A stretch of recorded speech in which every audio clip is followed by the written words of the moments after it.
Bharatiya Janata party Telangana రాష్ట్ర శాఖ తరఫున ఈ నెల 16వ తారీఖు నాడు సాయంత్రం మా పార్టీ నాయకులందరూ కూడా సుమారుగా 25 స్థలాలలో మూసీ పరివాహక ప్రాంతాల్లో రాత్రిపూట మొత్తం అక్కడే నిద్ర చేస్తారు, అక్కడే స్నానం చేస్తారు, అక్కడే భోజనం చేస్తారు, అక్కడే టిఫిన్ కూడా చేస్తారు. రాష్ట్ర ముఖ్యమంత్రి రేవంత్ రెడ్డి గారు లేవనెత్తిన అంశం, దమ్ముంటే మీరు మూసిన పక్కన ఒకరు పడుకొని చూడండి, దమ్ముంటే మీరు మూసిన పక్కన ఉండండి అన్నారు.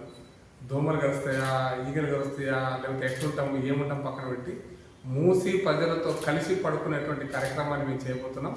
మూసి పక్క నుండి ఇటు పక్కన ప్రజలతో కలిసి మేము ఎట్లా జీవనం కొనసాగిస్తున్నాం మేము రేవంత్ రెడ్డికి చూపిస్తాం.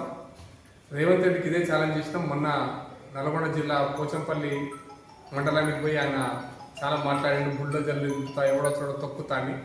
నేను కూడా అదే చెప్తున్నా, ఎవరో చూడ తొక్కితే మీ నుంచి తొక్కుకుంటూ మూసీ నదిని ప్రక్షాళన చేయాలి తప్ప, ప్రక్షాళన పేరు మీద చేస్తున్న ఇల్లు గుల్ల కొట్టాలి తప్ప, మూసీ నది పక్కన ఇటు పక్క అటు పక్క ఇల్లు గుల్ల కొట్టకుండా మీరు ఏ ప్రక్షాళన చేసినా మేము స్వాగతిస్తాం. కానీ ఎట్టి పరిస్థితుల్లో అక్కడ ఇళ్లలో కనుక మీరు చేతి పెడితే ఖచ్చితంగా అవి మా మీద నుంచే ఆ బుల్డోజర్లు పోవాలని మాత్రం మేము డిమాండ్ చేస్తున్నాం.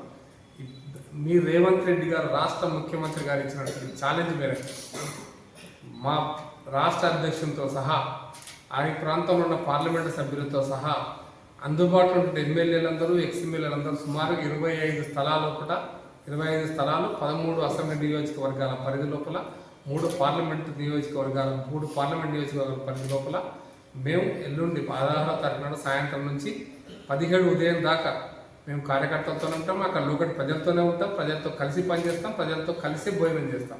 అయితే ఛాలెంజ్ టు రేవంత్ రెడ్డి గారు, మీరు ఏ ముక్సీ పక్షాల పేరు మీద ఎందుకు కొడుతున్నారో ఆ పేదల పక్షాన మా పోరాటాన్ని మరింత ఉధృతం చేయడం కోసం ఒక ప్రత్యేక కార్యక్రమాన్ని మా పార్టీ తరఫున తీసుకున్నాం.